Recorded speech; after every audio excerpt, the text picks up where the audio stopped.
والله لا عارفه الاخوان كثرنا لكم شويه، ولكن هذه المره جبت لكم الجديد باش يبان لكم الفرق. باش كنمدوا الماده الاعلاميه، راه كاين الماده الاعلاميه اللي كحله ما كنحملوهاش واخا كنشروها غير باش كل شيء يفهم، وكاين الماده الزوينه جبت لكم واحد الماده صافيه واعره باش تشوفوا الناس كيفاش كيشوفوا هذا الموضوع ديال الحكم الذاتي، وناس قلوبهم بيضاء.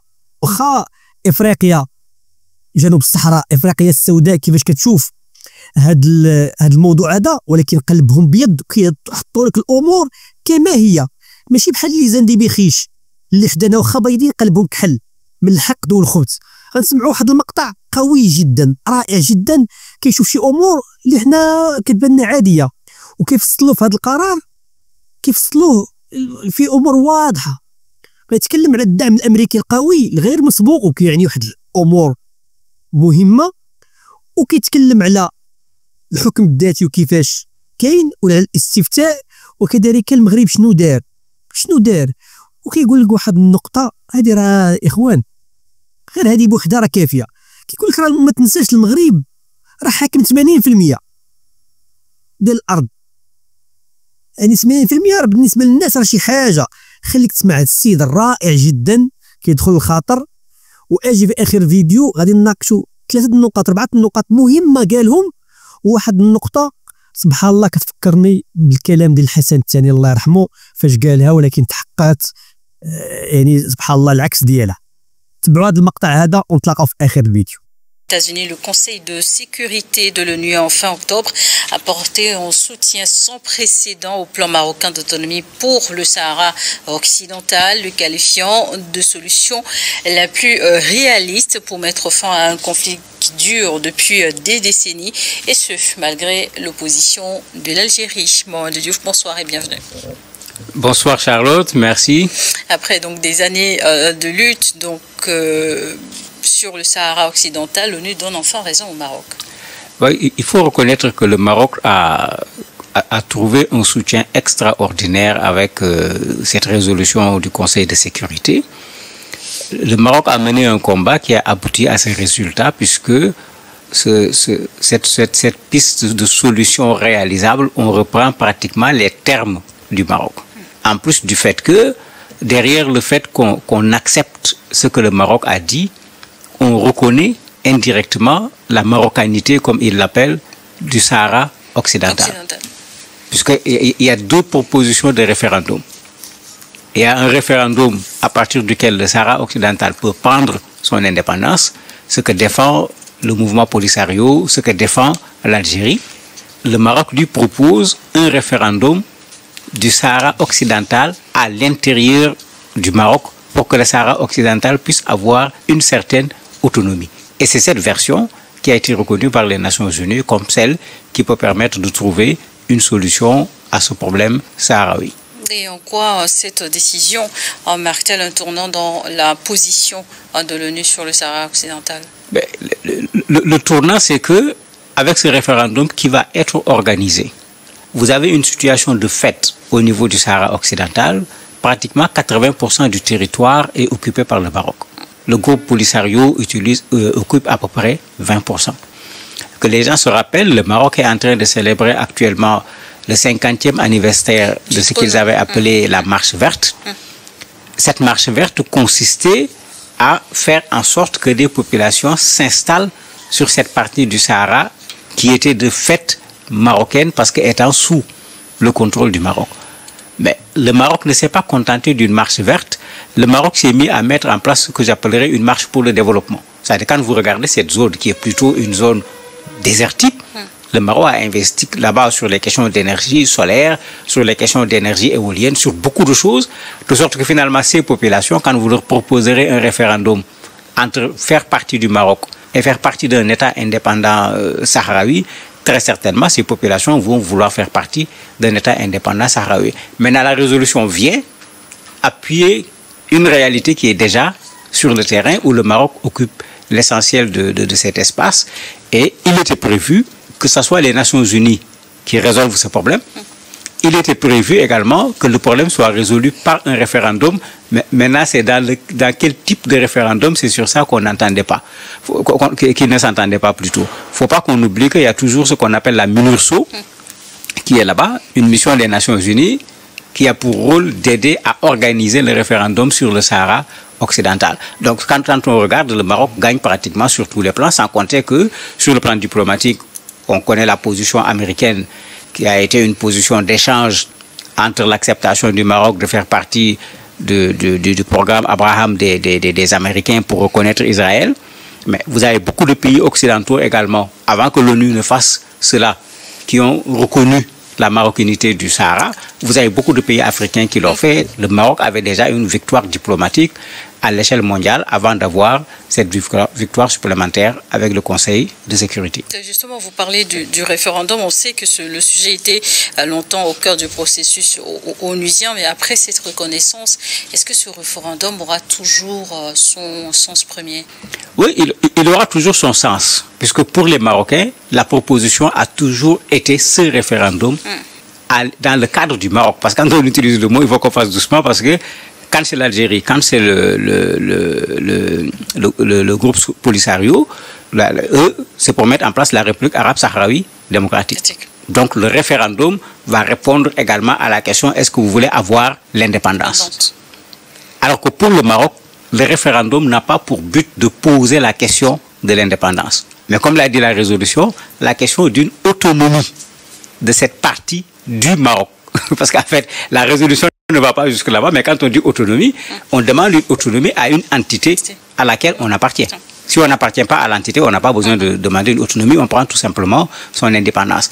Et c'est là où se trouve la victoire du Maroc. Maintenant, puisque la MINURSO est là-bas, et c'était ça le rôle, très certainement en relation avec le Maroc, il va y avoir une proposition. D'ailleurs, c'est ce que le Maroc dit, il va y avoir un plan détaillé, une feuille de route qui va permettre de montrer comment on va aller vers ce référendum-là. Mais pour le moment, comme on le sait, le groupe Polisario a déjà dénoncé. L'Algérie, comme on le sait, n'a même pas participé au vote.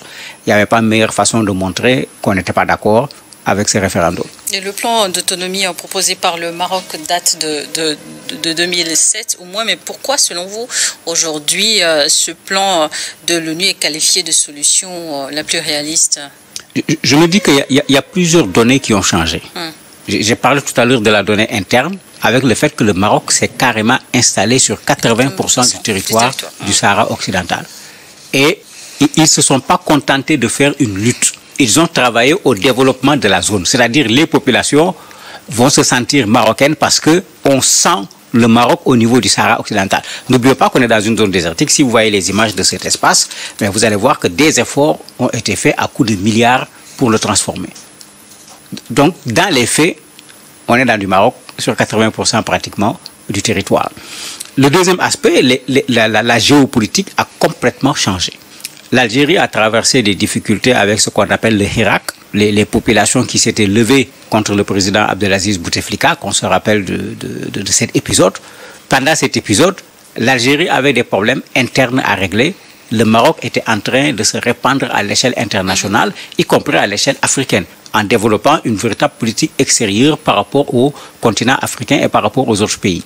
Mais le roi avait dit, et de façon extrêmement claire, quand le Maroc va compter ses amis, le Maroc va prendre en compte l'attitude de ses amis par rapport au Sahara occidental.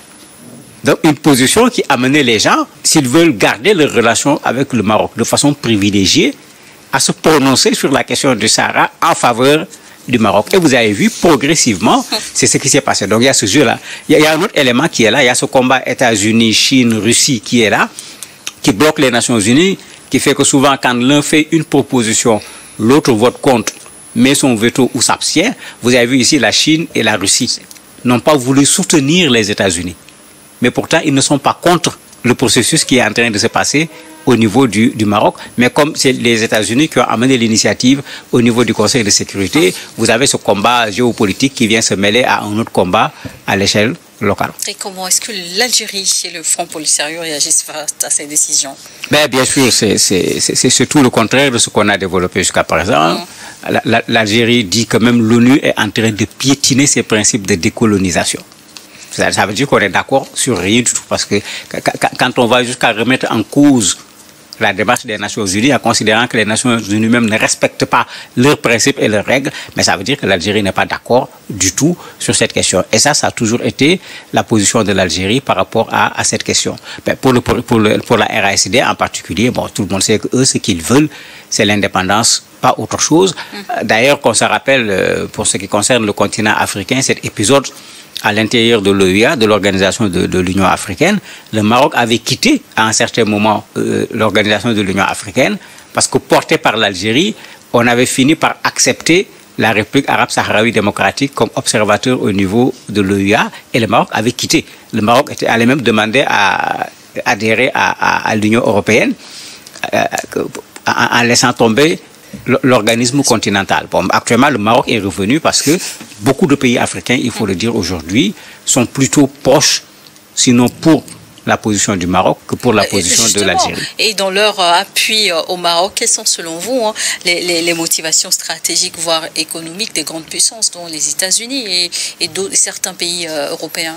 Mais pour les États-Unis, c'est très clair, c'était les accords d'Abraham.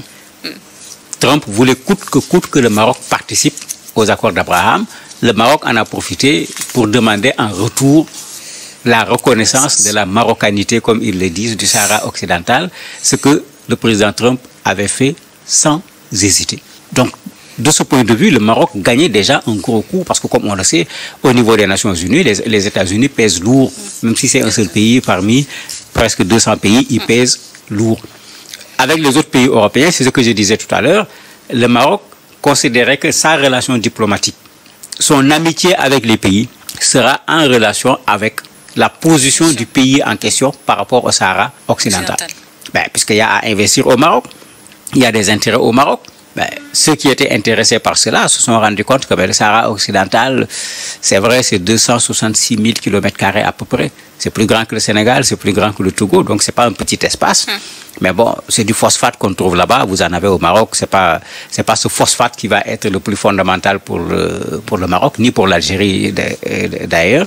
Donc beaucoup de pays finalement se sont dit que la solution marocaine est la plus acceptable. Moi, c'est la solution marocaine que j'avais toujours défendue, puisque je considère que la colonisation, parce qu'on est encore dans un problème lié à la colonisation, ce n'est pas les Français, ce n'est pas les Anglais, mais c'est la colonisation lusophone, puisque c'est eux qui ont donné l'indépendance tardivement à leur colonie autour des années 70. Pour ici, ça date pratiquement de 1975, avec les Espagnols qui étaient sur place.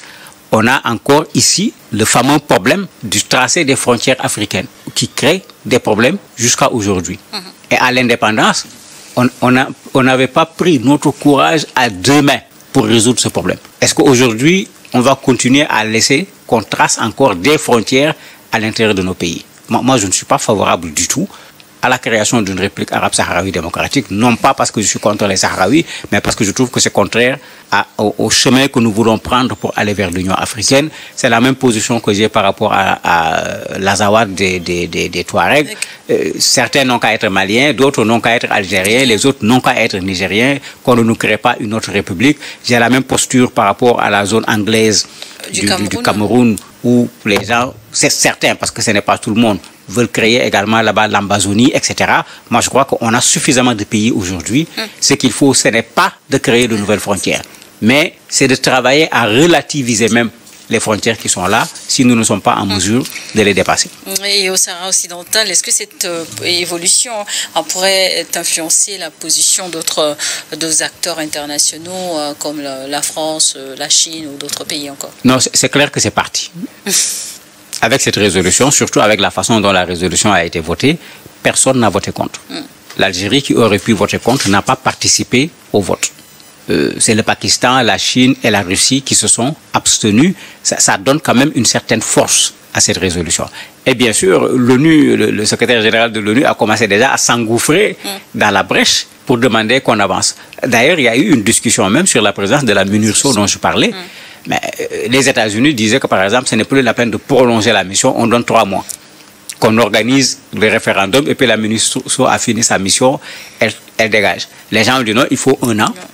La discussion a été très rude. Finalement, ils se sont entendus sur à peu près 6 mois. Mais ce qui veut dire qu'on va vers 6 mois où on va dans le sens de mettre en œuvre cette résolution du Conseil de sécurité. À partir de ce moment, ceux qui étaient hésitants risquent tout simplement de suivre le rythme en allant progressivement, de façon beaucoup plus claire, vers l'acceptation de la position du Maroc. D'ailleurs, quand vous voyez, quand la résolution a été votée, bon, au Maroc, il y a eu un éclat extraordinaire de joie au niveau des populations parce que ce qui avait été défendu pendant très longtemps venait d'être accepté. Le roi a eu quand même une réaction à la hauteur de ce qu'on attend d'un chef d'État. Il a tendu la main à l'Algérie.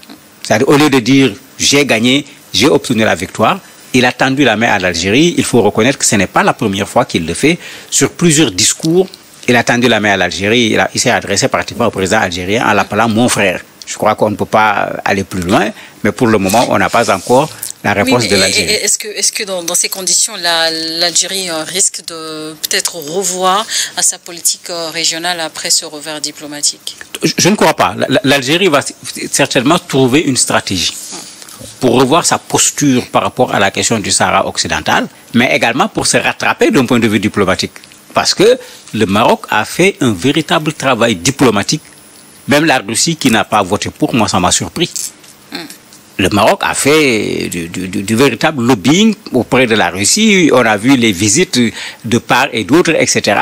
On s'attendait plutôt à ce que la Russie également vote pour. Mais comme je dis, c'est les États-Unis qui ont initié. C'est difficile de voir la Russie suivre ce que les États-Unis ont initié. Donc il y a d'autres raisons. La guerre en Ukraine qui font qu'il n'était pas facile pour la Russie de dire oui. La Chine est dans une guerre, non-guerre avec les Américains. Ils ne sont pas prêts également à accepter que Trump soit le roi. Parce qu'il y a cet aspect également d'un point de vue géopolitique. Trump est en train de vouloir considérer que c'est lui qui est le roi du monde. Heureusement que les citoyens américains eux-mêmes commencent à manifester en disant qu'on ne veut pas de roi. Heureusement pour nous autres. Donc ces gens-là aussi ne sont pas prêts à accepter que Trump soit celui qui dirige le monde, il dirige les États-Unis. Et sur le plan du droit international, cette résolution change-t-elle concrètement quelque chose sur le statut du Sahara occidental? Ah oui, ça change beaucoup de choses. Parce que c'est pourquoi l'Algérie a utilisé le bon mot en disant qu'on n'a pas respecté les principes de la décolonisation. D'habitude, quand on parle de décolonisation, l'État a tendance plutôt à obtenir son indépendance. Ici, on est toujours dans un processus de décolonisation qui n'est pas terminé, mais on a un espace géographique avec la proposition marocaine qui intègre plutôt le Maroc et qui obtient une certaine autonomie. C'est complètement différent par rapport à ce que l'Algérie demandait, à ce que le Polisario demandait, parce que le Polisario, il ne faut pas qu'on l'oublie, ils étaient allés jusqu'à prendre les armes. Maintenant, avec cet isolement de l'Algérie, l'Algérie n'aura plus intérêt. Après, quel sera l'impact sur le conflit actuel dans la zone? Mais le conflit va se tasser parce que l'Algérie aura de moins en moins intérêt à soutenir militairement le Polisario. Alors que sans le soutien militaire de l'Algérie, le Polisario, quand vous regardez la carte, vous regardez la partie marocaine, la partie du Polisario, bon, vous regardez le Maroc, c'est quand même une puissance sur le plan militaire. Il n'y a pas match entre les deux. Ça peut être une guerre qui ne finit pas, parce que ce n'est pas une guerre où deux armées se font face. Mais l'Algérie n'aura plus intérêt à le faire parce que il est clair qu'aujourd'hui, avec cette résolution, plus la tendance des pays à soutenir ce que le Maroc a dit, on va vers une République arabe sahraoui démocratique qui ne sera pas un État en tant que tel, mais qui sera un espace plutôt à l'intérieur du Maroc. Il y aura des gens pour ne pas être d'accord, mais c'est ça, là, quand on fait référendum, tout le monde n'est pas obligé de dire oui. Merci. يعني شفتوا الإخوان بكل هدوء وبكل سلاسة السيد كيشرح وكيوضح الأمور.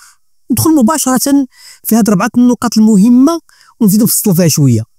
قال لك الدعم لا مسبوق لامريكا، وقلنا الاخوان هاد الدعم لا مسبوق راه ماشي دعم غير اعتباطي بحال هكا، راه دعم وراءه امور جيوسياسيه واقتصاديه كبيره. وهنا كنتفكر واحد المقوله قال حسن الثاني الله يرحمه في واحد السؤال سولوه بحال بغاو يخرجوه وقال له معانا كتحارب مع فاش كنا كان الحرب ديك الساعه كان الحرب مع بوليزاريو، ولكن بوليزاريو وراها كوبا وراها الجزائر وراها ليبيا وراها كاع ديك الدول امريكا اللاتينيه، يعني واحد الحرب كبيره. سولوه قالوا لي مع من كتحارب؟ قال لي حنا ما كنتحاربوش مع هذه الجبهه ولا مع المغرب، كيتحارب مع الموقع ديالو. المغرب جاب واحد الموقع استراتيجي وديما كنقولها المغرب جا في الشوكه والشوكه ساويه الثمن، ما قالش ساويه الثمن اللي قلت من عندي، ولكن المغرب جا في واحد الكارفور ما بين الحضاره الشرقيه والغربيه، الاسلام وديانات اخرى، جا في واحد المهد كبير تلاقح ديال الشمال مع الجنوب الشرق والغرب، وهذا الموقع ديالو كيخليه يستهدف. وما نساوش المغرب راه في السابق تعرض للحروب الصليبيه، الحروب الصليبيه اللي باقي بنادم ما بغاش يعرفها. على العموم هذا الموقع ديالو سبحان الله سبحان مبدل الاحوال، هذا الموقع ديالو هو اللي غيكون بوابه لافريقيا، والناس شافوا فيه مع الخدمه ديال الولاد ديالو ديال الملك ديالو انه حليف وشريك مهم. وقال لك هذا الدعم لا مسبوق لامريكا راه ماشي غير اعتباطيا كما قلنا، ولكن لان المغرب شافوا فيه انه غيكون هو حاكم لازون تما، هو اللي غيكون بوابه لافريقيا. وكان ننساوش ان افريقيا هي غتكون واحد الحقل ديال العالم، هي اللي غتوكل العالم مستقبلا لان فيها ما يدار. هذه النقطه الاولى وهذه نقطه مهمه. النقطه الثانيه السيد كيقول لك راه المغرب راه ملي عنده هذا الوقت كامل راه كان كيبني، كان كينمي، كان كيزيد شي حوايج تما في هذيك المنطقه، ماشي بحال الجزائر مقابله العجاج ومقابله الدبلوماسيه الدولار والحقائب. فين كيبني المغرب كان عنده هدف. المغرب ما كانش مربع يدو، كان خدام. والسيد غيتكلم لك على الاستفتاء، قال لك اسيدي شوفوا الناس اللي فاهمين الموضوع المهم، فاهمين الموضوع زعما مزيان واضح. قال لك اسيدي الاستفتاء ديال الاستقلال والانفصال وتبر اللي كانت ناويه الجزائر ولا بوليزاريو ما بقاش هذاك. كاين تحقيق المصير، تقرير المصير كاين داخل الحكم الذاتي. كيفاش تحقيق تقرير المصير؟ غير مستوى الحكم الذاتي كيفاش غيكون، يعني التفاصيل ديالو. راه اقصى حاجه كنا قلنا اقصى حاجه هو الحكم الذاتي، ولا كان شي تصويت لتحت، تصويت استشاره شعبيه، ما نقولوش استفتاء، راه قالها بولس، غير تصويت ما بين الشعب لداخل هذاك المستوى ديال الحكم الذاتي كيفاش غادي يكون، واش غيكون بعدا ولا ما غيكونش. هذه امور مهمه. ناهيك على هادشي كامل قال لك اسيدي ملي كان المغرب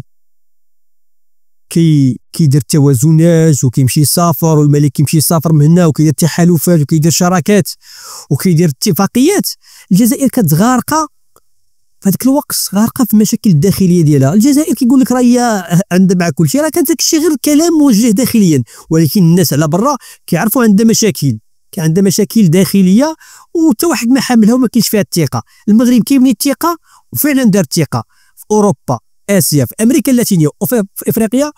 والنقيض من ذلك الجزائر فقدت الثقه، والدليل فاش جا هذا الموضوع هذا المغرب لقى تحالفات متزايده، دعم دولي. هما كيقول لك الدعم الدولي هو اللي المغرب اجماع دولي، والجزائر ما فيها لا ثقه لا دوله لا هبه لا مواقف.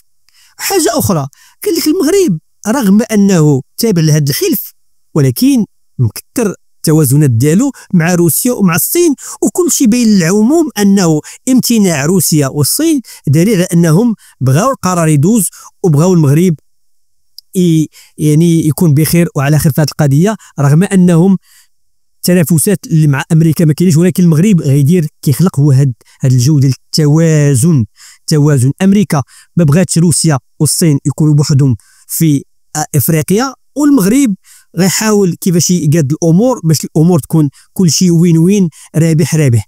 تفاعل معي في هذا الموضوع اشنو بان لك. يعني هذا غير هذا الفيديو واحد، هذا نسب كاع الفيديوهات الاخرين اللي دازو، عمم وانشر هذا الفيديو. ما ترجمتوش ولكن ان شاء الله الا كانت شي حاجه اخرى نشرحوها القاوها في الوصف، القاو ريزومي ديالو في الوصف اللي ما فهمش شي حاجه ان شاء الله. هادشي اللي كاين اخوان. كتب لي اشنو بان لك في خوتنا زوينين ظريفين مال القلب ابيض، مال القلب ابيض، ماشي بحال هادو لي زاندي بخيش. هادشي اللي كاين اخوان. تبارك الله عليكم. الفيديو اخر ان شاء الله. تهلا.